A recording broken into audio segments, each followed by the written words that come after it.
In a world in crisis, can three idiots find hope in the darkest of places? Will love conquer all, or will hate win out in the end? This is a show called Hate.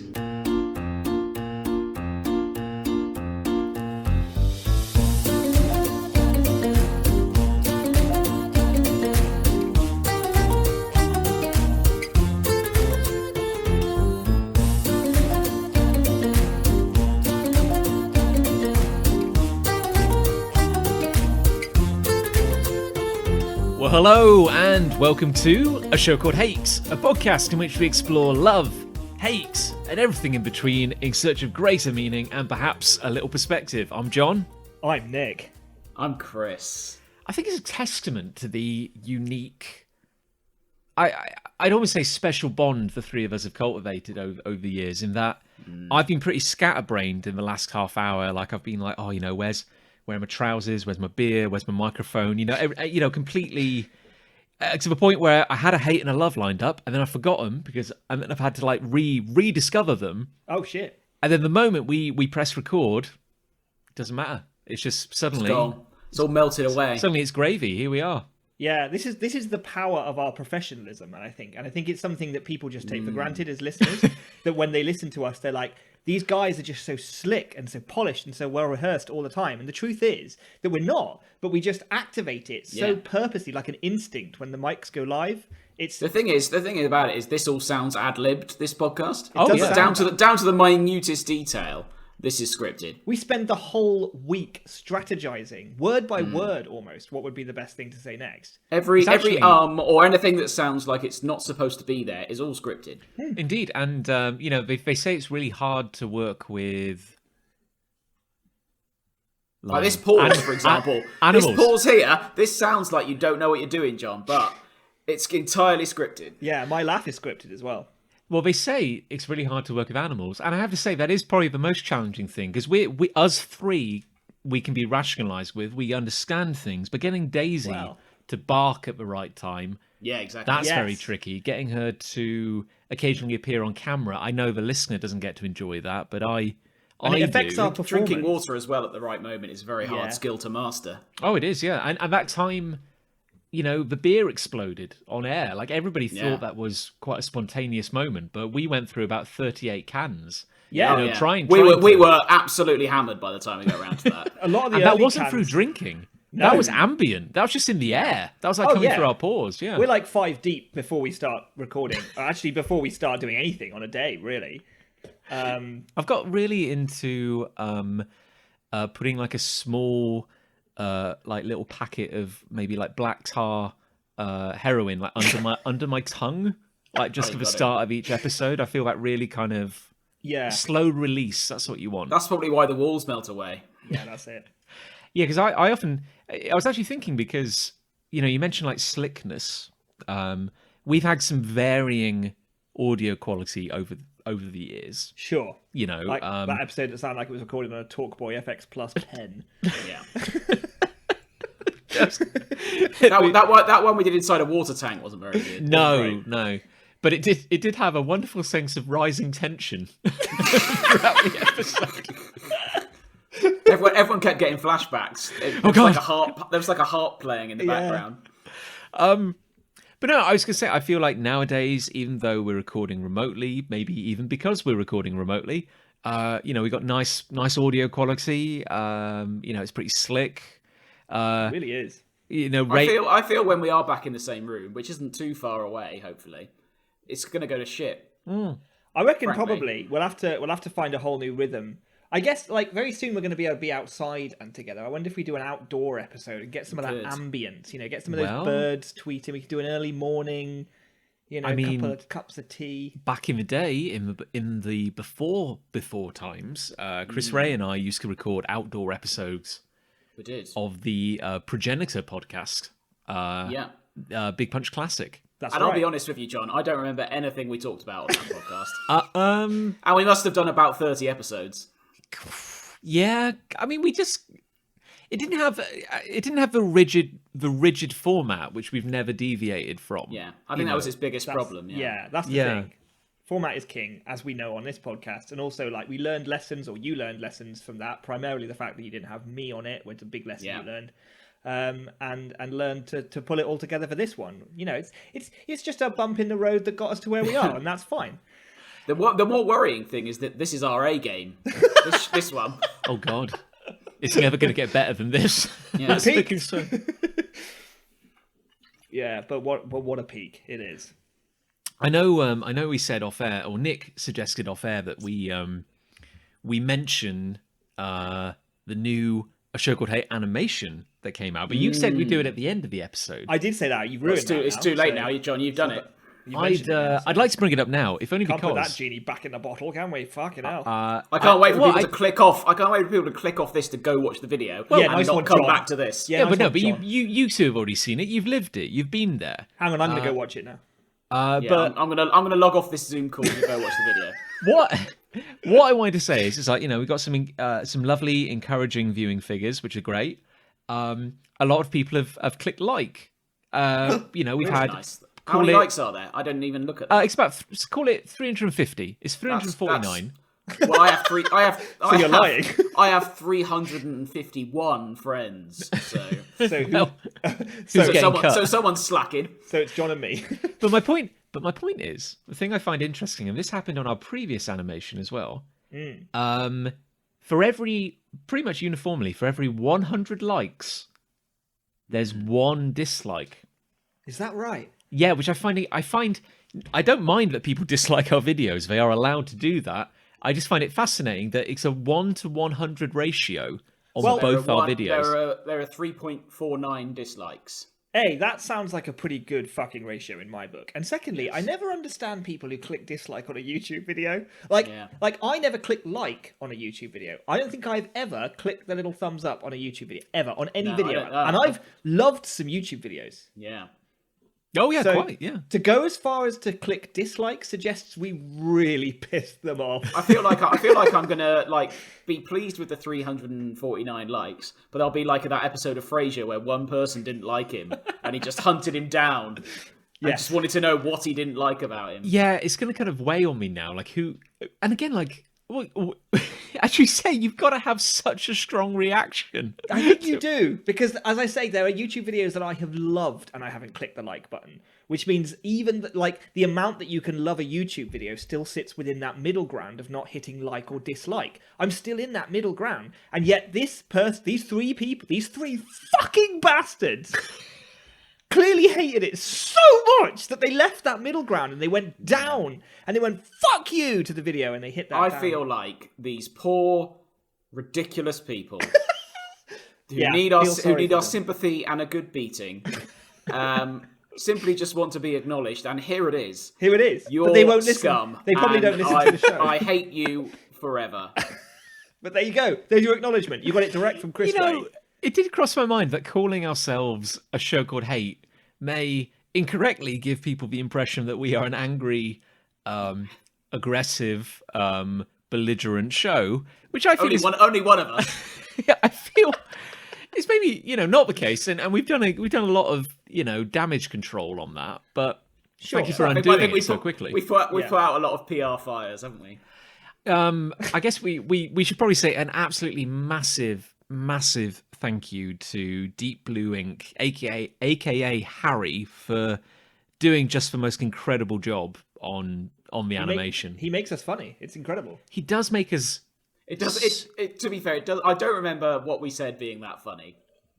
No. To be fair.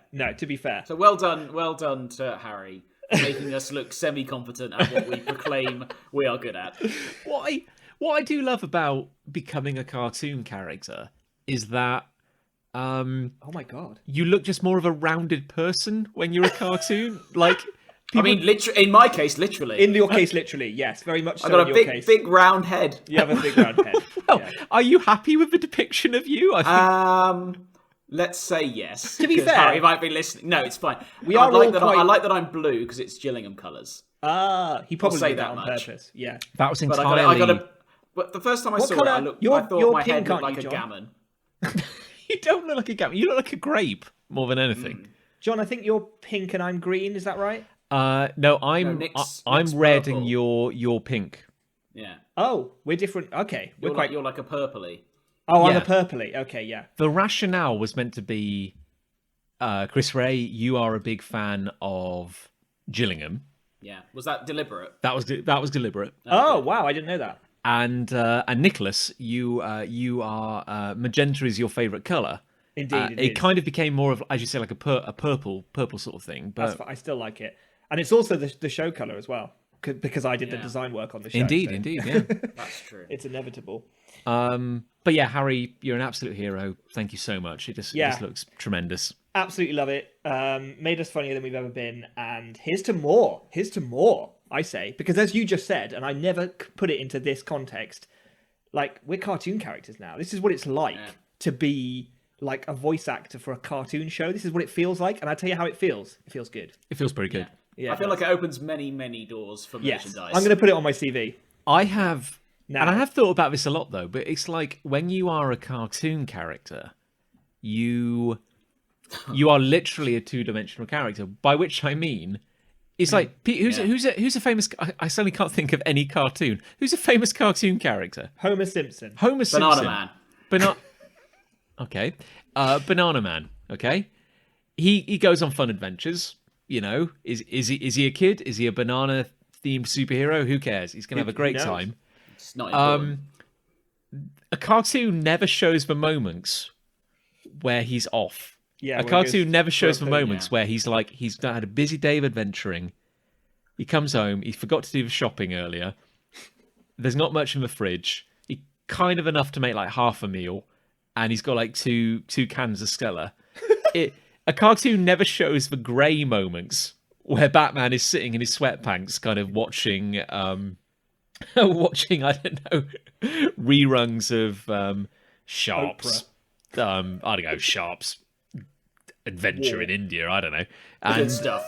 and you only get the highs and the lows. Yeah. You never get the crushing middles when And you're a this is the thing, cartoon character. is that like we chose, I should say you chose, John, but with our consultation, that clip to be our next animation. And therefore you were able to pick amongst the wasteland, you could call our podcast, of sort of dry, lacking material and find a little mountain of ore to really pull something out of. It wasn't good then, but it had potential. And you sort that out. And that, as a snapshot, makes us look like we're that funny across time. the board. So I mean, the thing is, it turns out you can polish a turd. So that's a lesson, isn't it? For there we go. everybody? Lesson. I'm happy to take that away. My End of thinking is, podcast. and there wasn't much consultation because this isn't a democracy. No, but, that's true. But I've when we always thought that. when we do another, when we ask Harry very kindly, when we There will be supplicate another. ourselves before his throne, Oh, great Harry. we ask him, please, my lord, could you do Can we have another? some more, please? Could you do another Can we cartoon? have some more cartoons, please, Harry? Come on, Harry. When we wait for the beating from our golden lord, we'll have to find another clip and we can do it in a democratic. You know, the next time we say something genuinely funny, it might be another 10 episodes. It could be a while yet. Let's It raise a definitely- flag and yeah. say that's animation worthy. We can do something with that. And Or fans, write in. Write into our PO box. What would you like to see animated? Yeah. I always think this is dangerous when we open things like this up to people because then we never get responses. Yeah, I was going to say it's fine, really, because no one gives a fucking Like shit. someone brought up on the Facebook group recently that we offered a fruit basket once. I don't even remember doing that. I know. I was going to bring We that did- up as I well. do- I I'm remember horrified that. No, I because I remember can't that. even remember. But it's also interesting that nobody entered. The thing is that I'm pretty sure we offered that fruit basket knowing full well that even if people did enter, Yeah. they wouldn't get a fucking fruit basket. I think- so- I mean, anything I offer as a prize on this show, you cannot take that to the bank. except for Colgate. For God's sake, do not We- take that to the bank. We kind of, yeah, as you say, we offered it in the full knowledge that our fans, you know, modest community as it is, probably know that we're full of shit and won't ever follow through on something. I think it's very important to establish that we definitely are. Yeah, oh, definitely, yeah. If it was ever in doubt, now please know for certain. Please. Yeah. It would also be nice if we could. I'm thinking if we could highlight Chris Ray in some way. You know, get a bit of that Chris Ray flavour in our next highlight clip. But I am aware that. Well, most of what I say isn't that funny. I'd say that most of what you say is funny, but in a kind of like non-animation friendly way. Aggressive. Like no, I feel like Chris Ray has been the standout star of both our animations, right? Because in the first one, he had the bit where he's like, "That's how you know," and his face got smaller and smaller, which I thought was made my head look even more like a gammon. And in the latest one, he's the one who just says "pork box," like apropos of nothing. I actually came up with that whole thing, and then you just ran with it. Yeah. I was like the carrier, if you like. Yeah. For that joke. Well, you wrote Patient the script. Zero. Yeah. Do you know what's kind of harrowing? And I don't suggest that we look it up now. But after which that means we definitely so don't look it up now because we've got a podcast to record. After that amazing animation from Deep Blue Ink came out, I actually went on YouTube and I searched for pork box. Oh my God. And I shit you not, I think there may have been an attempt brilliant to bring pork box to the world. Wait, you mean as an actual product? Somebody somewhere, there's a video of it. Oh my God. I think it may have actually existed. I reckon at some point most products you could conceivably come up with have probably existed in some form. But they failed miserably to commercialize. In the comments of our latest animation by Deep Blue Ink called Porkbox, there is a comment from someone saying we have those in England and it's full of dried jerky and dried sausages. And I was like, I don't know about that because we're from England. He's either mistaken or a filthy liar. Yeah, because you're saying because I'm from England and I know everything that's in England, all commercial items that are available. John, I'm not professing to know every commercial item in England, but what I am professing is that I know every pork-related item in England, okay? I'm just saying, I'm in some very exclusive Facebook groups with other Greg's managers, and I get the first hint. We know what's out there, okay? Well, I know every product I make a joke about, or would-be product. Imagine that. Imagine poor old Harry's gone to all that painstaking effort to make us funny, and then one of the comments is, "We've already got that in England. It's called Pork Box Subscription Service." I subscribe to it. I subscribe to it. You're wrong. It already exists. You see, now this is the exact shit I'm talking about because I'm like, let's find a Chris Ray highlight reel that we can turn into comedy. And you have potentially now just taken a new listener and put them on blast. No, that person's not listening to this. Or that person. No, they're not. They're not. Not anymore. They're not now. That person has gone on and gone, I know, I'll just claim that exists in England because I know this is the mostly American audience. And then it makes us look like a bunch of twats. This is what's so funny, though, is because the comment is sort of framed as though we wouldn't know. Like we're an American podcast. Do they think we're English? Not English. Or pretending to be English? I don't know. But the way it's phrased is like, actually, in England, though, we do have pork box. Imagine if we were putting these voices on. I mean, it'd be a hell of a grift. Of all the voices I could choose, though, this one... I wouldn't. I listen to myself back and I think, good God. What a shame. Oh, yeah, and, here's me borderline. The reason, I speak quite differently when I'm doing a podcast, because I try to do, the kind of BBC Queen's English kind of pronunciation, because I'm aware that in any other scenario... I talk like I've got a fork in my mouth because I have the remnants of a weird speech impediment from when I was a kid. I don't know. I don't think you sound that different on a podcast from reality. Thank you, Nicholas. That's very kind of you. In my head, I sound like an English Johnny Bravo. But then when I listen to it back, I sound like Jimmy Cranky or something. That's how our fans describe you as an English Johnny. When you started talking, I know you said Johnny Bravo. My head went to Johnny English, so I thought you said I sound like an English Johnny English. Rowan Atkinson's got a nice voice. Yeah. What? We've got. Well, not when he's being Mr. Bean, John. Silly. Anyway. Sorry, I was having a sip. That's normally the point where I would say I would fill the dead air, but do we have a hate? See that bark there? The dog just barked. That's all completely scripted. Yeah. Oh yeah, there's a producer off camera with a stick. People might think I'm just sitting in the lounge recording an episode, and then the dog barks because someone's come to the door. That was scripted. Don't worry about that. I just love the fact that there's other shows out there, and maybe they're more professional, maybe they're funnier, maybe they have a bigger audience, maybe they earn more, maybe their equipment is better. Stop. Maybe they have more respect. Stop. I've lost sight of what we're doing now. Oh God, yeah. Sorry, I'm just too busy crying. But there are a few shows where you would get this kind of honesty, this kind of like raw background. Yeah, Foley, yeah, and I think that's what people come to us for. I think that's what they come for, and they stay for. And I should say that Lucy is actually just off camera. She has headphones on, and yet she's somehow waving at me. So clearly something isn't loud enough. Incredible. She's probably listening live. I'm too loud. Sorry. John's too loud. We're streaming this podcast live on Twitch, which she's probably watching. So. That's not true. Don't go to Twitch. No, don't go to Twitch. Not that it would matter anyway. Do not leave. Yeah. Please do. We do not open links in new tabs. Please do not click away.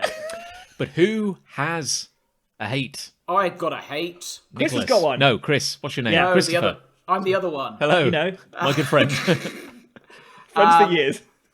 My hate is incorrect footwear. And I realised when I thought about this earlier today that it's dominated most of my adult life in some way. Okay. Wearing the incorrect footwear. Let me take you back. Oh, yeah. On a journey. I'm 18, standing outside a nightclub. Buckaroo. You look pretty old. Yeah, I know.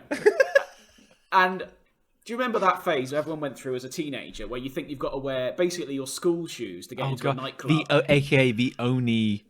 Your only smart pair of shoes. It's the only smart shoes you have. Yeah. And the stress when you're basically queuing, you think, oh shit, I didn't wear my school shoes out. They're not going to let me in. They're not going to let me into this nightclub, this terrible, terrible nightclub. That for some reason I want in because to pay all my 10 friends quid here, to get in. and it will be embarrassing.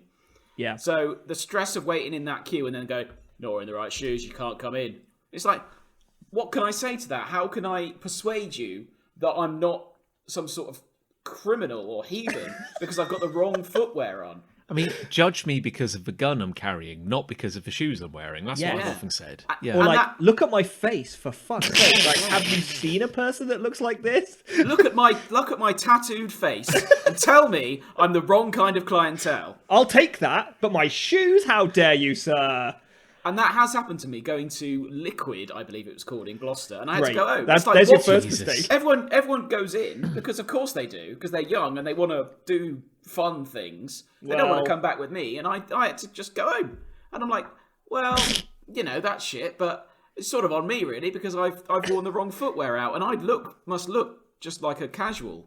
I can't tell if that's a thing of the past because we are now ancient. But that's the problem. And haven't that's exactly what I mean. Yeah. That's exactly what I'm talking about. Is that just me sounding old? It was an issue when we were that age, when we were cusp of 18, getting into places, trying to look legal age despite being legal age. And it was an issue then. But I remember later in life, like when I was like mid-20s and I was going to pubs and clubs or whatever, and I would never wear school shoes and stuff like that. So how was I getting into places? Did I just look more respectable? Because I find that very hard to believe. Yeah, I feel like in the years since I've got into places wearing not smart shoes, but not trainers, say.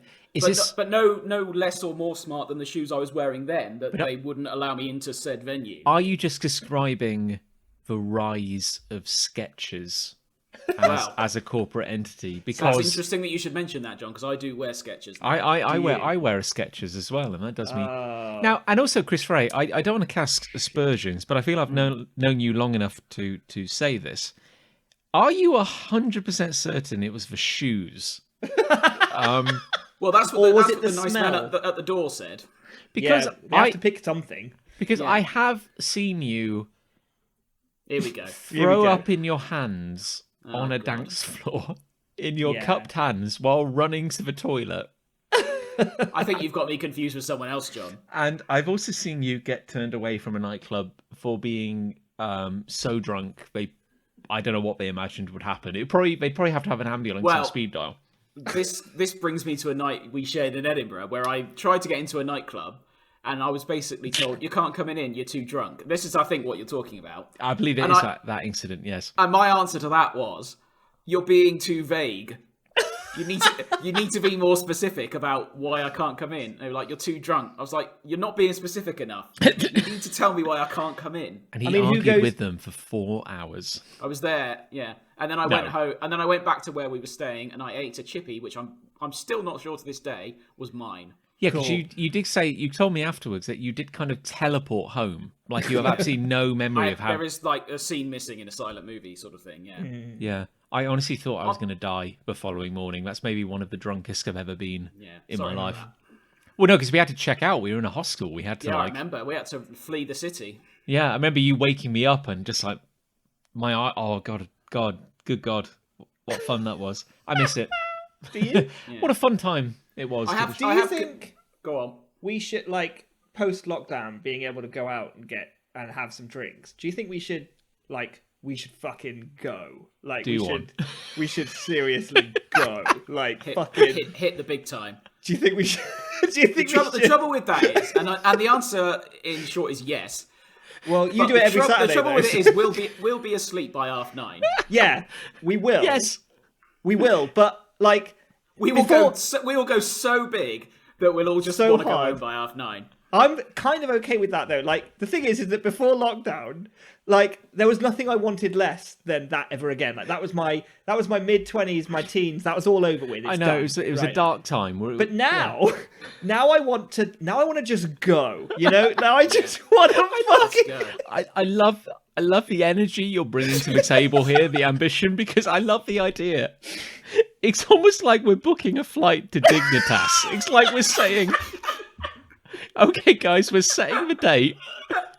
We're putting a flag in the ground. Yeah. This is guys. We can do this. Blaze of glory, we're doing it. We can chug the fuck a lug and we can just get gone. We can just fuck it up. Let's do it. The problem is, the thing is, beyond the whole falling asleep thing, I remember the last time like I deliberately said, let's go. And it was at a wedding. It was at my friend's wedding before I'd met Liz.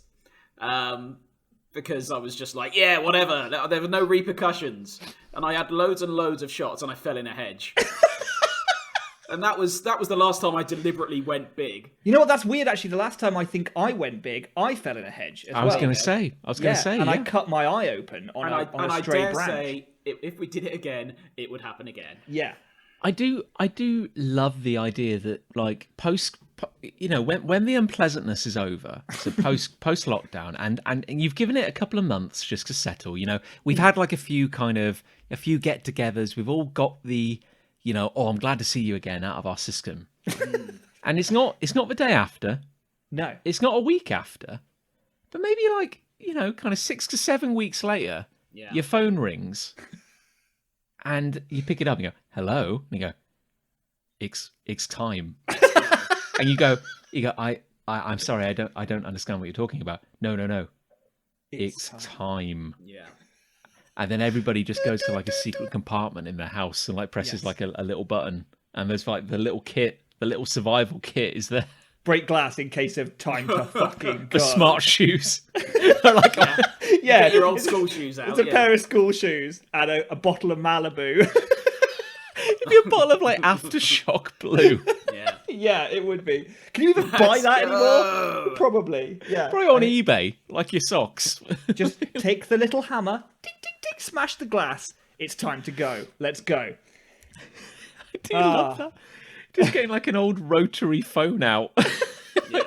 Yeah, we all have a red telephone waiting in our house. And when that rings, it's time. It just says on the glass, break in case of party.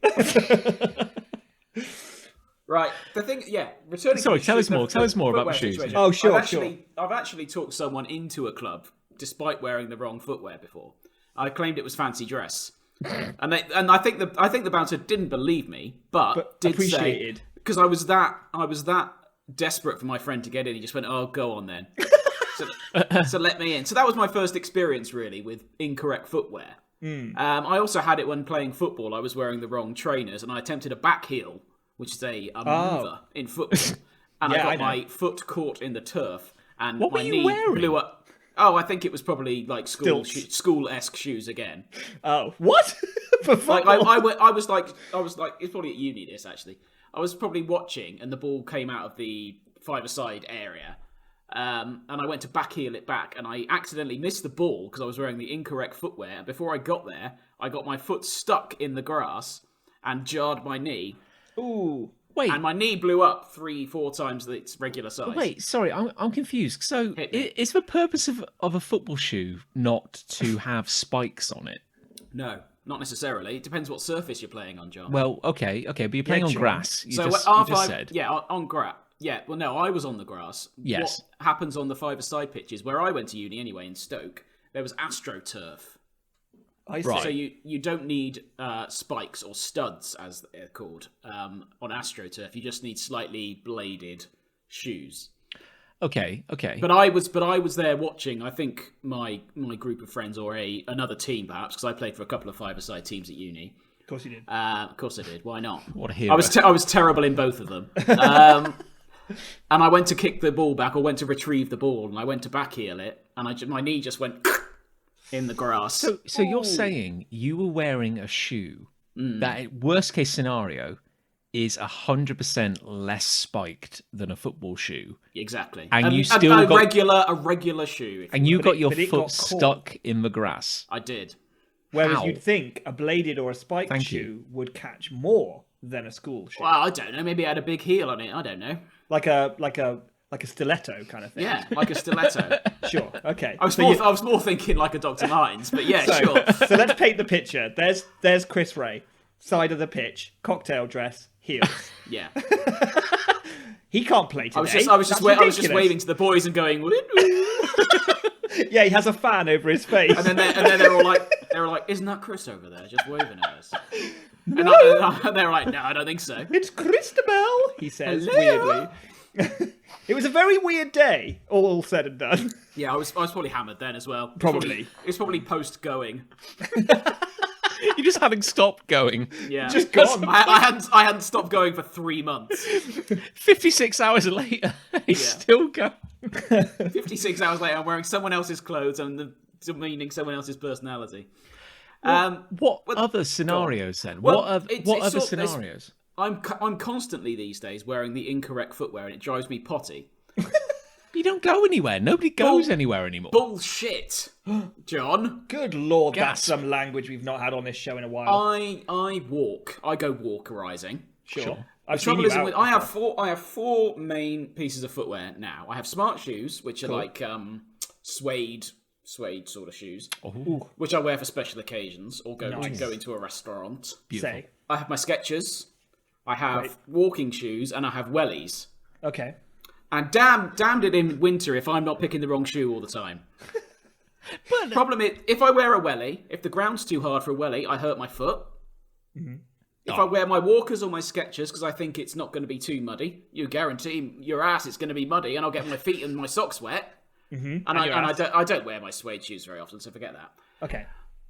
But I'm always picking the wrong one. I feel like I'm always picking the wrong option. And I walk in, I've got a wet foot, it makes me miserable, and I'm thinking, that's my own fault because I picked the wrong piece of footwear, and I've got to constantly think about what I'm putting on my feet. What if the next time you go to put on a shoe? I have sandals as well.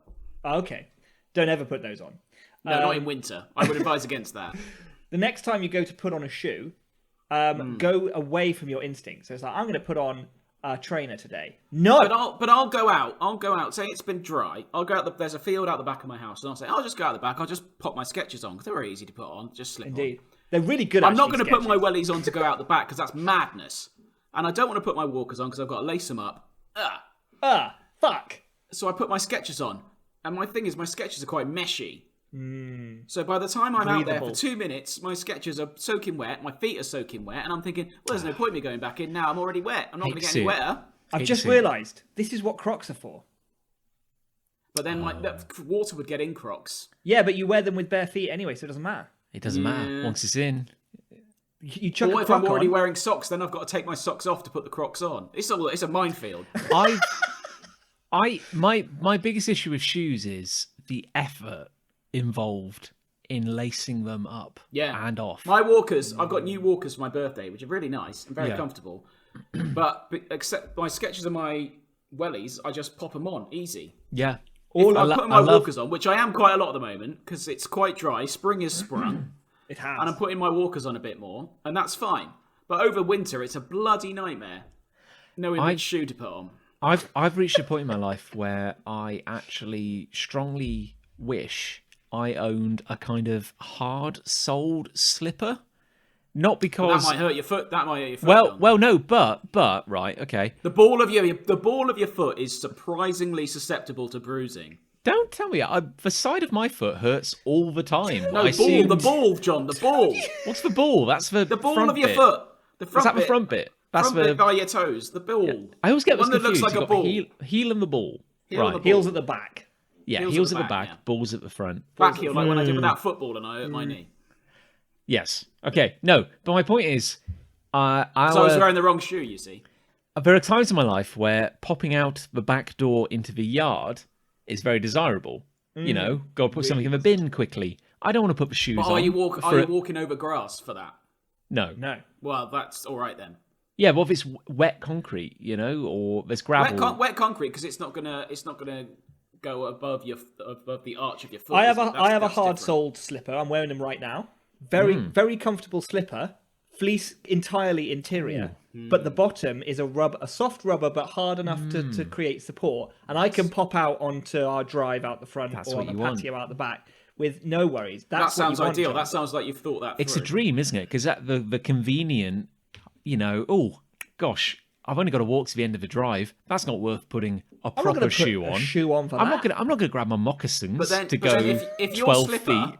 If you stepped in a puddle and your slipper got wet, well, you'd be devastated because you couldn't wear that slipper for at least 2 to 3 hours if the heating's on. If you put it on the radiator, yeah. If you put it on the radiator, that's the best way to dry out a shoe. You have to be careful. You have to be careful with the hard-soled slipper because it can create a sense of hubris within you where you're like, I can go anywhere, I can do anything, and you have to keep that voice in check. And when you step outside, despite the fact that you know you can step on your drive or any hard surface, you have to be more aware than you would be with, say, I don't know, a shoe. Because puddles, wet moss, a little patch of soil? No, because you're going to be wearing those throughout the house when you come back in. You're not going to take them off in the hallway. You're going to keep wearing them through the house. No. So you've got to keep them as clean as possible while at the same time taking advantage of the convenience of being able to walk down your drive once or twice. I've said it before and I'll say it again. You need a hard-soled slipper and a good doormat. And then you're king of the world. You are eventually the king of the world. Those slippers will wear down. Those next pair of slippers will wear down, and you'll think, will. "Oh, I wish I hadn't worn slippers out that morning in particular, and I would have at least one more go with these slippers." What? Just one more day? And then you've got to go on Amazon and go through that whole rigmarole of choosing another slipper. Well, it's very, very important to pick the right footwear for the right occasion. I have seen there's been dewy outside in the morning before. And I thought, oh, fuck it, I'll just put my Skechers on. I've gone out 5 minutes, soaking wet. I've thought, oh, what an idiot. You're clearly more of an off-roader, being a dog owner, than the rest of us. Like, I'm more of a pavement man nowadays. You need a better trainer. You need an in-between. You need a trainer that sits between your very, very susceptible Skechers. You see. I've got my walkers. But you don't like those. And they're fine those. for general walking now. I don't need my wellies now until the winter. But if I go up Cheltenham Racecourse, say, I've been going up there with my old walkers on, and the puddles have been far too deep, and it's been very, very boggy, you see.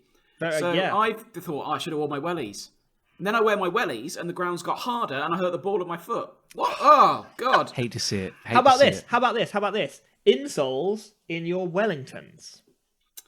Yeah, but that's another process, isn't it? But you only do it once. Buying something to help my shoe. I once had to wear wellies for a whole festival, like I think it was Glastonbury or something like that. And wellies are very, very uncomfortable because there's no support. They're very hard. They sure are. And after a day of realizing, A, I'm going to have to wear these the whole time, and B, I'm in a lot of pain, I went to a stand at the festival and I bought some very, very comfy, squishy memory foam insoles, put them in the wellies. Oh, I could wear wellies all day, didn't have to worry about mud, didn't have to worry about rain, wet, nothing. And I was comfy. It's like I was walking on a yoga mat. I was walking on a cloud. It was amazing. The best shoe-related decision I ever made was, when Liz and I went to America for 2 weeks. Ooh. And we went to New York, we went to Seattle, and we did to San Francisco. So obviously we do a lot of walking. And my feet were hurting quite a lot beforehand. And Liz said to me, well, why don't you get some Skechers? And I went, Skechers? We're not sponsored by Skechers. And I went to her, I went, Skechers? Aren't they just for mash? Casual wear at a fancy do? And she goes, why no? You can wear your Skechers anywhere. This sounds like a real conversation. This is exactly how it went, I promise. And Liz said, let's go get some with memory foam. And I got the ones I had to throw them out because I put them in the wash. I'll tell you that later. I got them and they were great. And my feet didn't hurt the whole time we were in America. And we walked around quite a lot. And that was the best shoe-related decision I ever made. And then when we got back, I put them in the washing machine. And I tumble dried them, and they shrunk, and it was a disaster. And I had to do it all over again. What were we talking about? I feel we met. God, I feel like we spoke about this on the last episode or so. But I had a pair of walking shoes that I wore continuously for 4 or 5 weeks when I was in Peru, and then they dissolved. Yeah, yes. the sweat turned into uric acid, and it burnt my eyes to look at them. That's what happened. That sounds like a joke, but it actually did. Nick's slippers eventually will turn into acid and burn his feet off. The thing is, that's not what happened at all. I've been blessed with quite powerful, kind of hobbit-like feet. Powerful.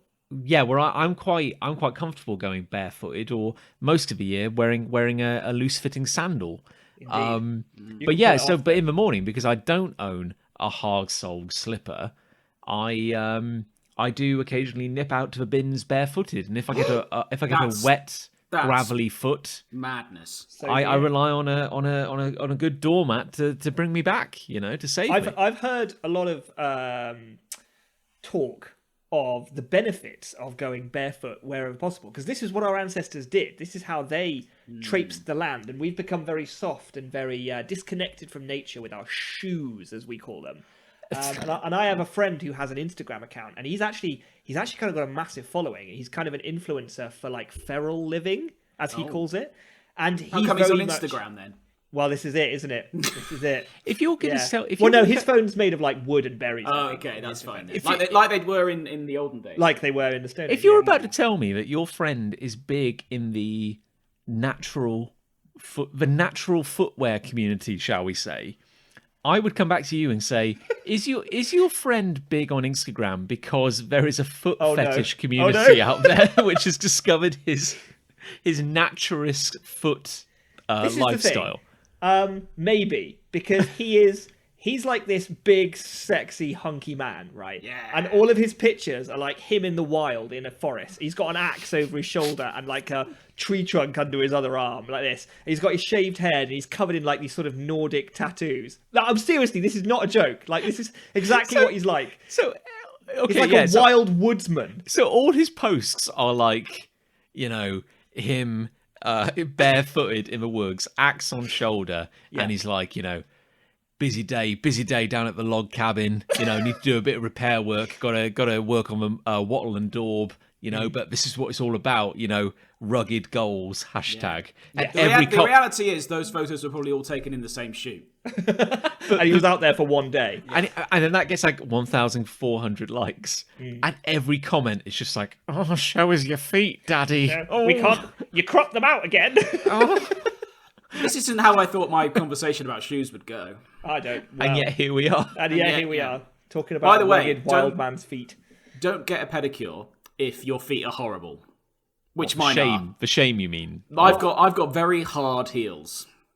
Okay, but surely a pedicure is going to help that. Well, it is, but it's also very embarrassing when they're literally scraping your foot and it's making the most god-awful sound. Wait, have you had a pedicure? Sure have. My feet are honestly so beautiful. I've never my feet are disgusting.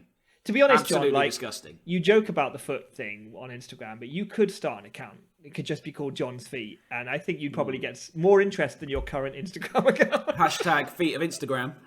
Someone told me the other day that if you want to really engage with Instagram, you need to show them that you're an active user, that you need to like 100 posts a day. Oh, God. Who's got the time for that? I just can't engage that much. Just doing that alone would take hours, wouldn't it? I know. I just want the love to come to me. So maybe you're right, because my feet never had a callus. Soft, Well, they look that's- soft, but they're also tough. I can walk barefooted. I've got I feel prehensile like toes. I feel like now I've definitely been making all the wrong decisions with regards to footwear, and I need to really have some me time about this. Yeah, My feet Consider what to never- do better.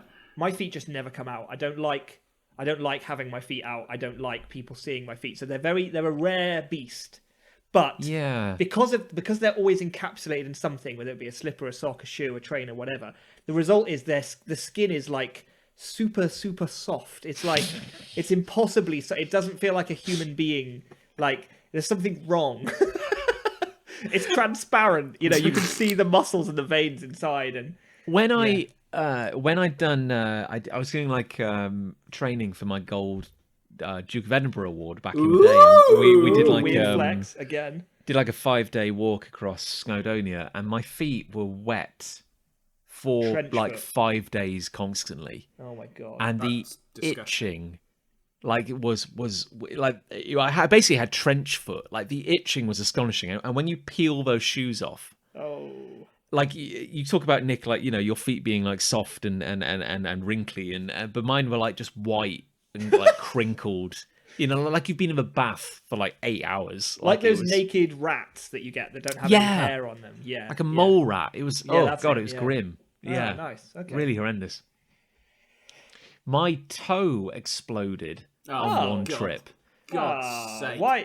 because I had a recurring. I've had surgery on both of my big toes because my big toes are so big. They are like thumbs. That's so big. They're so big. Another They're very so weird big. flex. But the 2 foot doctors who looked at my feet were like, "Gosh, the nail to toe ratio is quite striking there because there's a lot of toe."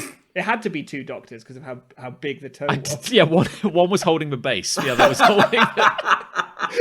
But I had to have ingrown toenails removed on both of my kind of big. I had an ingrown toenail removed on one. Oh, you did, didn't you? Not Yeah. so Around perfect the same feet time, I now, think. are they? Yeah, we were holding hands as they wheeled us in on gurneys. We were holding feet. You had feet transplants. But it's one of the most painful things I've ever had I mean, done. the sensation of it is making me get the heebie-jeebies now of them putting local anaesthetic in your toe and then Yeah. just cutting down your nail. I'd blocked a lot of that out. It's really just for it's- second coming out, yeah. 'Cause they would squeeze like a very, very, very thick rubber band Yeah. about. Is this the opposite of ASMR? Yeah, I think It's just so. the opposite of entertainment. It's just the Yeah. opposite Yes. of art. Yeah, this is poison. But they would squeeze like the tiniest, tightest, strongest rubber band over your toe to the point where you go like, "There's no way that could fit over any human appendage." But no, they go for it. Especially not your massive toe. Not my Yeah. massive horse toe, and they would they would inject like anesthetic into the bottom of your toe. They'd inject so much that it was like a lump under your skin. Yeah, yeah. Oh And then my God. with their thumbs, they rub it to Yeah. literally just like squeeze it under Yeah. the skin Oh, further up your Jesus. toe. That is 100% true. It Well- was up until I had my appendix problems. Some of the worst pain I'd ever experienced in my life. The ingrowing Mine toenail? still is a bit. No, the rubbish. surgery, it was grim. Okay. Yeah.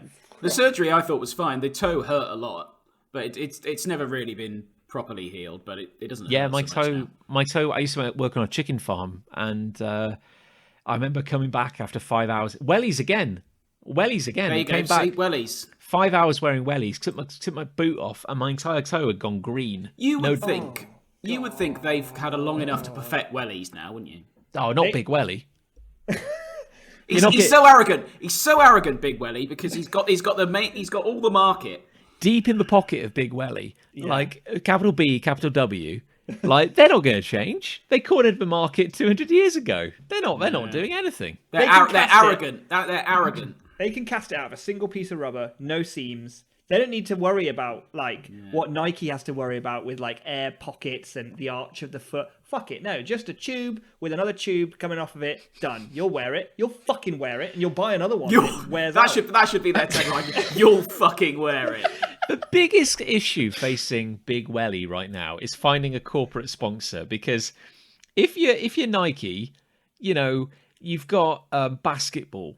You know, you've got any sport. Any If you're a welly, what do you got? When Fred Dibney died, like, who else did they have to turn to? There are no celebrity farmers. It doesn't work. Did Fred Dibner wear wellies? Was he famous for that? No, he was notoriously naked from the waist down. But he was still the spokesperson No, for Big Welly. you're thinking of Donald Duck. Oh, that's the one. That's it. He doesn't need to wear wellies. He's a duck. Oh, God. Anyway, that was a nice short one. Yeah. Well, mine's who's quite got- short. Who's got a short hate? I've got a short hair. Yay! Because I don't know what we're going to say about this, but it really pisses me off. I really hate crisp packets in TV shows Right. Oh. because What about them? they don't look like real crisp packets at all. Like they clearly have had to create a crisp packet. I feel like you're about to ruin television for me. Seriously, the next time you're watching a show, probably a sitcom, because that's likely where this will show up. Have a look at the crisp packet because they're very upright. They're very perfect. They're never crinkled, are they? They never crinkle. They're And I always think the reason perfectly smooth. is I think the prop guy had to print it on 2 sheets of A4 paper and then just like glue the 2 halves together around the edge. And it makes this sort of like cup or jiffy bag rather than an actual crisp packet. And it just takes me out of the show every time. I'm like, crisp packets never look like that. I've never. I appreciate that you've noticed it because I like noticing things like this, but it is definitely going to ruin television for me forever. I totally get what you're saying because it's like the producers have an arrangement with, say, Doritos, where Doritos will mail them like 2 sheets Yeah, of from the artwork. roll when they're when they're printing the packages, and you just got to glue them together. Yeah, and it's like, and I think often the reason is because either it is a Doritos, for example, and they want it to be very clear that you can see it's Doritos, so it can't be crunkled or crinkled up or anything, or it's like an in-universe made-up crisp, which is the case that I'm actually referencing in a show I'm watching at the moment, where they had a fake brand, and the whole joke was about the name and the brand of the crisp, and it's like they had to create their own crisp packet, and like, how do you make your own crisp packet? Like, even a prop guy, the wizard of magical items who can make anything behind the scenes, he made a car travel through time. Can he make a crisp packet? Apparently not. Because if I had to do that, I would. I'm picturing like 2 sheets of A4 paper from my printer with like a Stapled down low the edge. quality JPEG and then just like stapled around the edge. Yeah, with an opening at the top, and you just fill it with quavers or something, and they're like, that'll do. That's what happens. This actually, it's funny you mentioned that, like, in this show you're watching, it's kind of like it's off-brand, like it's not real because they don't want to. And I do love that in like sitcoms and stuff where they're like, "Hey, why don't you have a Dorito, like a Dorito crisp snack, lovely, or like a salted triangle snack, Salted hoop. Beyond advertising, has there ever been any requirement for a crisp to be in a television show, like narratively? Like why do they have to work around it like this when they don't particularly need there to be crisps? In this show, it wasn't a real crisp, and yet it was a joke. Like, Okay. Was it significant to the story? If you're setting up a joke, I mean, it was a side joke. Like it was Community for reference. Oh, I've seen Community. Yes. Yeah, and in it there was a joke about the fact that like the community college that they're at was sponsored by a crisp brand, which was Let's, which was like a play on Lay's because the branding looked like that. Yeah. But the joke was that one of the other characters was eating Springles, which is the main competitor. that is funny. that's pretty funny. Yeah. Now, the thing about Springles was that they came in a tube, like Pringles do. And they got away with that one because it's quite easy to make a tube, isn't it? Because you can just buy a tube and you can just paste a fucking JPEG around a tube, problem solved. But a bag, the Let's came in a bag, you see, and that was a problem. And it looked shit. Yeah. It looked shit. It is weird, isn't it? Is it because I reckon It seems like there's a problem being created where there wasn't a problem originally. But is it because they don't want the I'm thinking the audio. Yeah, that's exactly why. I'm sure that's exactly why. Definitely, because crisp packets make a hell of a racket. But is there any need for you to go that far out of your way to get a crisp involved unless Doritos are giving you loads of money? Yeah, unless they're footing the bill. Well, if I was, can't we just like take crisps off the air? Yeah, but if you've got a scene, if you've got but you don't want to. Nick, think about what you're saying, you jerk. Like Sorry. an apple on a sitcom. Nerds eat apples. I realise that. Apples are for nerds. I'm actually really ashamed. Okay, now. but you're sorry. okay. It's I need to say this. I'm sorry about the apple thing. well, yeah, and yeah. Well, that goes without saying. Yeah. But like it's the Friends reunion episode. You know, it's coming 5 years from now. It's coming. I think we need to prepare for it. Yeah. You got the Friends reunion. What a spectacle! We're all back. One of them's dead. Woo. Ooh. And they're having a house party. Okay, you're the set producer. You've got to have snacks. Got to have snacks. You've got to have snacks in the shot. In the shot, and a couple of people are going to be kind of eating them in the background. So they've got to be an actual snack, and they can't be. They've got to be audio friendly. Got to be audio friendly. But then a crisp manufacturer would presumably be paying for the privilege to be in there. Well, maybe not though. Maybe that's different. Maybe it's avoiding the in a Friends reunion. I mean, I would pay a lot of money to have a show called Hate on someone's iPod. Or do people still listen to iPods? Hey Chandler, no. What are you listening to? Hey Chandler, what are you eating? Hey Chandler, what is that on your audio MP3 device? Hey Well, they can't say they haven't got the rights for iPod. They haven't got the rights for iPod. But they got the rights for a show called Hate. And you'll be like, it is a British or Australian podcast called A Show Called Hate. Hey Chandler, are those a show called Hate crisps that you're eating there? Yeah. What are they like? Oh, you love. I like the idea of our crisps being extra noisy. Probably extra salty, I'd say. Yeah, definitely extra salty. Yeah. I'm 100% with you. What's the most galling thing in terms of a prop you've ever seen on the television? I'll tell you mine. Oh, okay. Oh, good. You're prepared. Good, While you're thinking. No, it popped into my head when you said crisps. There was an episode of Scrubs once where someone who worked in the morgue, I think his name was Doug. He was a doctor and then he ended up working in the morgue. Anyway, one of his dead bodies came back to life, inverted commas. Wow. Obviously the chap wasn't dead. And he started whacking it with a fire extinguisher. Oh. And then you see in the next scene, he's sort of trying to cradle the fire extinguisher and soothe himself, going, dead people should be dead. And you can see him and he's squeezing the fire extinguisher and it's clearly made of rubber.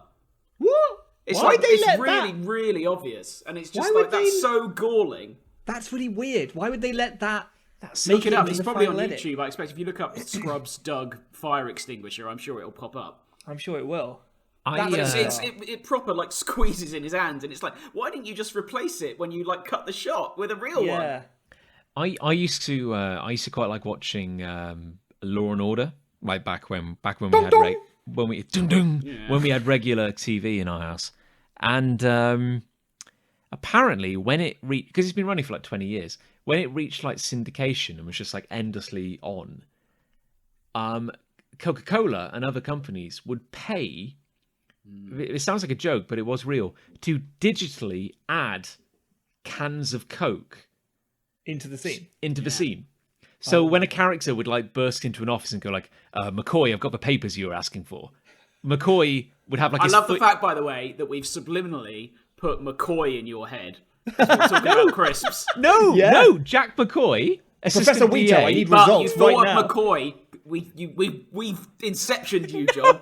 We've inceptioned you. We're talking about crisps. Jack what we wanted. Hang 'em High McCoy was a standout character from that show. He doesn't exist. There's no such character. There's no such character. D.I. Lenny Briscoe, Munch. Monster Munch. This guy called Munch. Yeah. Monster Munch. Oh my God, what's happening? Monster Munch. These were real characters, I swear. No, John. No, and also Law and Order. What's that? That's not a show. I was actually watching the Smile Time Variety Hour from Coca-Cola and Chums. I bet the hacker in Law and Order was called a hula hoop or something. I don't know. Jesus. Anyway. God, now I'm just doubting everything I ever knew. Now, I can't stop thinking about crisps. You were talking about this made-up show? What made-up show? Exactly. I can't remember. I've got a hate. Thank God. I've got a hate. Get us out of this whirlpool, John. This crisp hole. I hate unexpected difficulty spikes. Oh. Now, are we talking about in Sonic the Hedgehog when he jumps over spikes? Those sorts of difficulty spikes. Kind of.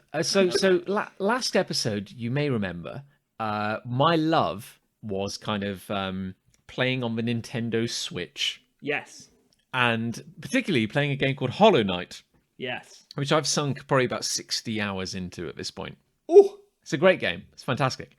And I would have probably recommended this game to pretty much anyone as like outstanding, like, you know, kind of game of the year. Like, oh, it's old now, but I would have said like, this is just an outstanding piece of work. Were it not for one level, which I arrived at and have now completed, which was so hard, I almost had a breakdown completing it. no exaggeration here.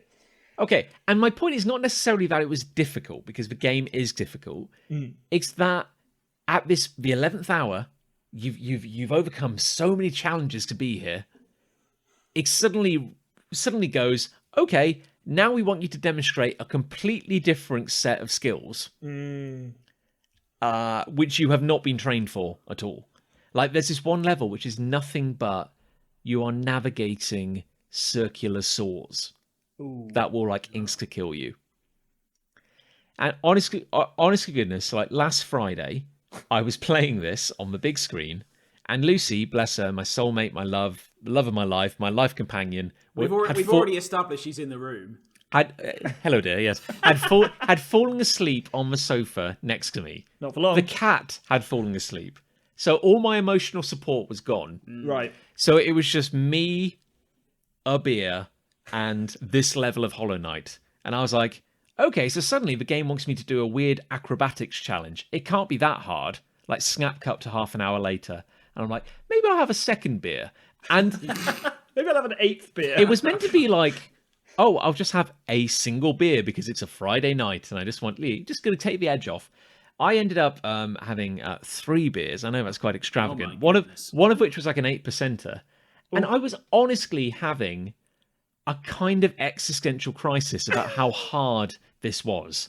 Like, let's get into this. Like, what was it that was getting to you? Because obviously, like, games can be hard. Games can be hard. Games can be hard. Well, my point is, it would be like, okay, say it's not a game. It's a crazy adventure you've been on. You have had to scale a mountain, and along the way, you've picked up a sword and a shield, and you have overcome countless monsters. You've proved your worth in combat time and time again, and you've grown with each encounter. You've become more skilled. You've gained new abilities. You've really kind of feel that you've earned a degree of mastery of your craft, and then you make it to the final challenge, and that final door opens, and the elder kind of like wizened kind of master is there. He goes, oh, good, you've come far, and you've proved your mastery of the noble arts of combat. Oh. Now, balance 100 matchsticks end on end. And you're like, what? Yeah, that would suck. And they're like, hey, no, you're good at combat. Just balance these matchsticks, 100 of them. End on. And if a single one falls over, back to the bottom of the mountain. Oh. And you're like, that doesn't really seem like it matches the skill set I've developed. And like, well, are you not a good warrior? Well, yeah, but that doesn't make the rules. That doesn't relate to matchsticks in any way. Well, sucks to be you. Get to it. Yeah, that's what it felt like. And this is what my life had become in lockdown, where it's like I would do this horrible level, which was just making me unhappy, and I would die over and over and over again, and then I would get angry, and I would die quicker, and then I'd slow down, and I'd die anyway, and then I'd get angry again, and I'd stop, and I'd drink my beer, and I'd stare into the distance for a bit and feel like crying. And I'd look to my wife, and she's asleep. And I'd look to my cat, and she's asleep. And he's asleep. And I go, well, Jesus Christ, I've got nothing else to do. I guess I'll go back to this horrible level. And I did it. It took me about 2.5 hours, but I did it. And I honestly cried a little bit at the end of it. I was so broken at the end of that experience. So I was like, but I kept going back. It sounds to me like they got to you, John. It did get to me. It really got under my skin. Yeah. I almost went on Twitter. That's how bad it became. I almost went and tweeted about it. I didn't, but I was like, it is so mindlessly, needlessly hard. You see, I'm quite good in video games when they get really, really hard, and I can feel the beginnings of what might become frustration starting to bloom within me. I'm quite good at being able to go, you know what? I'm going to leave it there. I'm going to walk away. And I walk away, and I maybe come back the next day or a day later, and I'll probably do it first time when I come back. That's usually how it goes, right? Alice, my good wife, on the other hand, is perhaps more like you in the sense that she will belligerently pursue this challenge to the point, to the detriment of the household, I would say. And it's like, I'm quite a sort of like empathetic person, sometimes I can connect with another person and what they're going through, to a degree. And it's really hard for me. I don't think she understands how hard it is for me. Like, she's getting really angry. Like, she slaps her legs when she's really angry at a game. She's like, BAM! Oh, like that. And it's like, you can see she's like testing the controller's integrity. Thankful she doesn't slap you.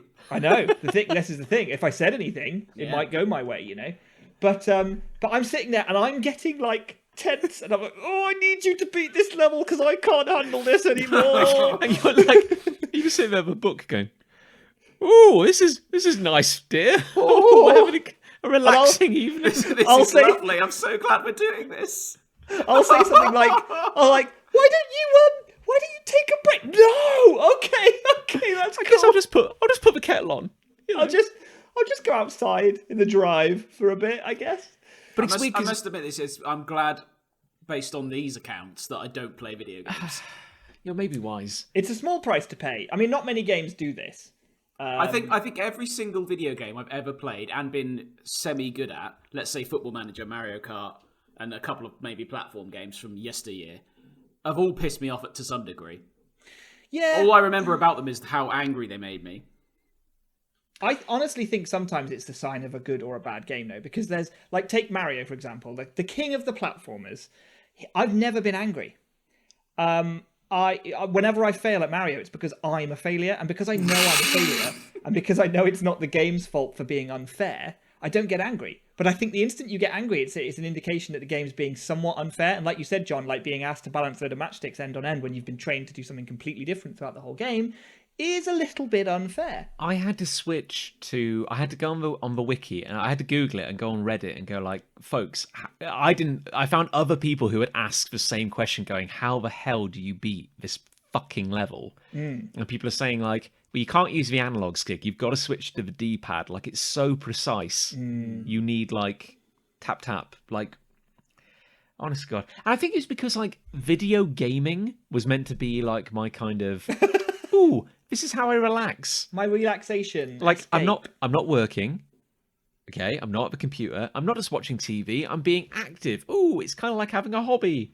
And yet this one refuge was just punishing me, but I had nowhere else to turn. I had nowhere else to go because it's like video games are meant to be fun. Yeah, this is where you go to have fun, to escape the stress Everything in your else, life. yeah. So where is there left to turn when that is giving you stress? I know what you mean. I do know what you mean. Let's just go back to work. I probably would have been happier at 10 p.m. on a Friday. Just get upstairs, back to the computer. Here we go. Jesus. Well, this has been great, but off to work. It was just miserable, absolutely miserable. It made me not touch the game for about a week afterwards, even after completing it. Really? I'm back on it now. It's a very good game. It's a very good game, but just that level is bullshit. It's absolute. I don't want to be that guy, but I'm just like, it is unfair, I feel. I don't want to be that guy, but this game is bullshit. It's an excellent game. Like 99% brilliant, but just that 1%. 1%. And yet, that's the bit you're talking about. That's the bit I remember. That's how they get sadly. you. So we have some community hates, don't we? We do. I've got wonderful. I've got a few, not many this week. Just wanted to bring a couple to the table. Sure. So here we go. Come on, John. I get distracted. I've got a lot going on here. Fault. Yeah. Actually, how about let's be controversial. Oh. Let's throw out a love. Oh God. So out of love before this is toying with the format. Yeah, I mean, fuck it. Okay, well, I want some positivity. I want to kind of wash it down. So Okay. Stuart Wayne Fanning, friend of the show, very glad to have him on board, says he has a love, and his love is pixel art, Oh, which do I like know pixel art. Nicholas is gonna resonate with. Definitely. Yes. I'm not new to art, but I recently started making pixel art. Been really enjoying it and been getting positive responses from the community. Also the aesthetic, like old school point and click games. And he's actually shared some pretty wonderful examples on our Twitter, which are pretty damn great, I would say, actually. So yeah, kudos to you. I only have one question about that. Go on. What is pixel art? Well, I'm glad you asked. I assume it's the little squares of things you get in old video games. So like Sonic, for example. Yeah, You know Sonic. yeah. I remember pixel Sonic art. from the movie. And associated games. Yeah. Yeah. Well, let's try and focus on the game. I know for a second. exactly what pixel art is. I did a pixel art of one of our Big Punch characters back in the day. Did you? I did you one. did? Yes. I did one pixel art You're made of one pixel. made of probably about 9. I think you may have actually been the first pixel artist Of all Chris time. Ray. Yeah, you may probably, not yeah. realise it at the time. Yeah. Yeah, I'm he like probably was. a trendsetter. He invented the medium, I'm pretty sure. Yeah. Yeah, it's basically just making art out of lots of very small Okay. squares, but I can appreciate that. Not having a large number of them. You've done a degree of pixel art, have you not? Have you not, Nicholas? I have, yeah, I've done quite a lot actually, and I've done asset development for games and stuff as well, like my own game projects. But I've made sprites and backgrounds and items and vehicles and all sorts of things, and I love it. I absolutely love it. There is a big challenge to it though. You think at first it's like, oh, you just distill a drawing down to a smaller drawing made of squares, but that doesn't always work. So there's a lot of clever bits and bobs. I'm not saying I'm good at it, but I'm learning a lot. I think you're quite good at it. I'm quite good. I'll take that. It's all right. Yeah. Yeah. What would how small can you go when it comes to pixel art? It tends to be you have to think of grids of squares. So generally the smallest sprites. Slow down. Sorry, What's a square? A square. Let's start with the definition of a square. That's a crisp. That's a take crisp John as well. Locke, for example. A square is a crisp. Hi, I'm here. I was trying to intimate that you were a square, which was mean. I understand that now, and I take it back. But they are crisps. They are crisps. You're right there, Crisp Ray. Crisp Ray. I'm inceptioning you. I'm working. inceptioning you. But yeah, they tend to be in grids. So 8x8, 16x16, 32x32 tends to be the sort of different resolutions you would operate at to create sprites for video games, which tends to be the basis for pixel art. Yeah. Well, I think we can all say. The thing is, there's no way of being.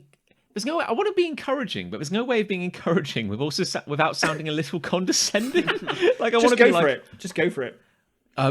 Stuart, you're doing really well. You're doing a great. Stuart? And then ruffle his hair a bit. Yeah, and then go, Stuart. Your little square drawings. They look really good, Stuart. They look really pretty. What are they? They're good. They're good. They're great. I think it's very good for a first try. I've not seen them. I'm sure they're wonderful. He's done But like Stuart, 50 of them. but genuinely, they are actually pretty damn good. I've got to say. So I'm going to check them out. They sound ace. kudos to you for being far too good for us. Way too good for us. As a fan. That's a fact. Anyway, so we got a couple of community hates because that's really what we're all about. Andrew writes, controversial one, so preparing for the backlash. Oh, here we go. But Almighty, here we go. I think I hate the career of Tom Hardy, And and he's ducking for cover. I don't know if I have any strong feelings No, about Tom I Hardy. can't say I have any strong feelings about Tom Hardy. I'm currently watching his new film Capone, and once again he's turning in a performance like a cartoon, just like he did in The Dark Knight Rises, Dunkirk, That's true. Mad Max, Venom, Legend, The Revenant, Lawless. This is a lot of movies. In all of these films, in none of these films does he come close to resembling an actual human being, yet people still heap praise on him. He's a great actor, but Inception was a long time ago, and I'm bored of his shtick. And for that, I'm sorry. Yeah, I mean, I feel like any Tom Hardy film I've watched has not been because of Tom Hardy. No. Like, he was in Inception, and he was in that, fine. He was in Dunkirk, fine. What else was he in? I've not seen the Dunkirk. Mad Max. Mad Max. Mad Max. I saw that, but he wasn't. I didn't watch it for him. I've not watched Venom. I've not watched the Batman film he was in. He's not an actor not- that I go, I'm I've not going to watched watch that Legend. movie because that actor is in it. But I rarely do that for any actor. That is true, pretty much. Yeah, Also I don't follow actors. I just follow brands. Oh, I would follow say Marvel and Star Wars. Cheers. I watch any movie with a Coca-Cola corporate tie-in. yeah. yeah. If there's a can in the background, I'm in. I don't want to like disagree because you can't. It's an opinion. No, you can disagree. Yeah, like Stop but, trying to pander to people, John. Smash him to bits. He's I only a fan of Ruin the show. him. Ruin him, John. Ruin him. Take his legs out. You hold him down. I'll work the ribs. again, I've never gone to a movie and gone, oh, I'm going to see that because Tom Hardy's in it. No. But like, every time I've seen a movie that he's in, I've gone like, he was quite good in that. I don't think it's a criticism that his characters are cartoonish, because I like cartoons. I don't know if I've made this clear on this show. Well, before, we're but cartoons as well. And we're We are cartoons now, cartoons, yeah. so we know what it's like to be a cartoon. Yes. And I think it's fine to be, a little bit two-dimensional, a little bit larger than life. I think that's fine.